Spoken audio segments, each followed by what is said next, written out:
Today, I would like to talk about lying. Now, you ask, which lying are we talking about? The dictionary says that we can lie, lay, lane, lying, or lies, meaning we are reclining, being placed on a flat surface, are located somewhere else, are buried, or are in a particular state, or we are looking in a particular direction.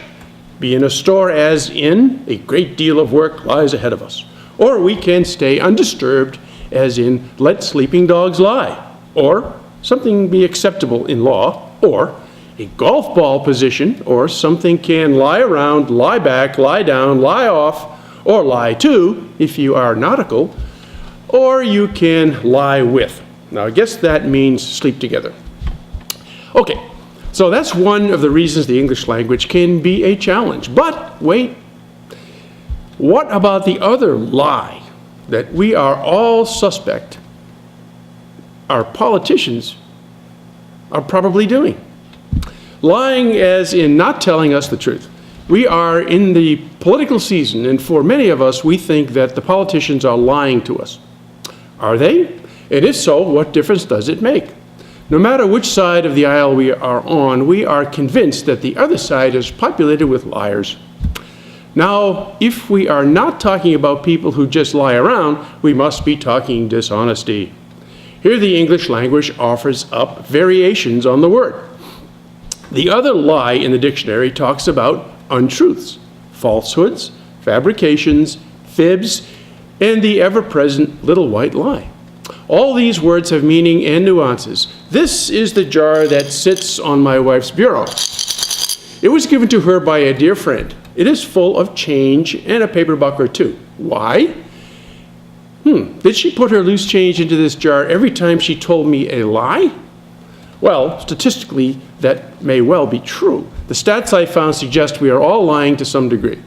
After I go over the stats, I'll explain what the difference is between a little white lie and a really significant lie. It is an important distinction as our political system operates on the basis of trustworthiness. You remember my telling you that the first law of Boy Scouting is trustworthy? Recalling, quote, a scout's honor is to be trusted. If he were to violate his honor by telling a lie, or by cheating, or by not doing exactly a given task, when trusted on his honor, he may be directed to hand over his scout badge, unquote. Wow. Maybe we should insist that all our politicians come from a Boy Scout background. So what then is the way the politicians get around the honesty issue? Let's understand the verbiage. To lie is a deliberate act. It means you are trying to give a false impression of reality. It can be an untruth, something presented as being true but is actually false.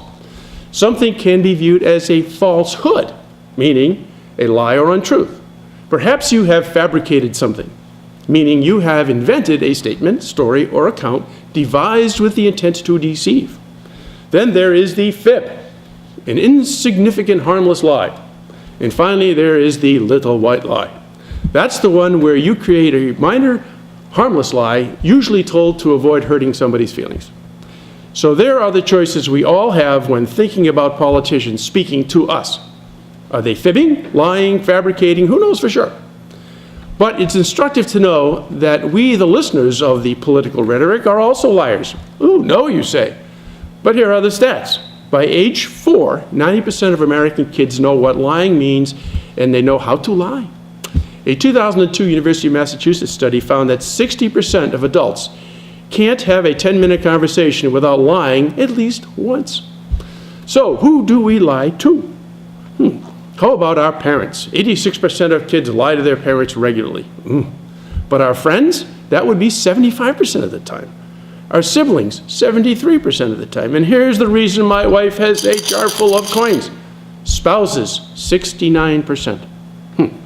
Here is the one view of how our system of lies works. PhD Dan Ariely postulates that politicians lie to us because, quote, we want them to, unquote.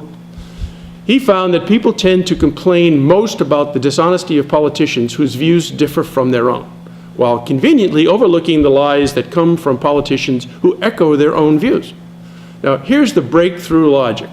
Voters increasingly view lying by politicians as evidence that these politicians are willing to do whatever it takes to stand up for the right side on the topic. Now, you and I do not have to agree with that logic, but we have to acknowledge that somebody might agree with it and be living their dishonest lives accordingly. Thank you for watching, and God bless.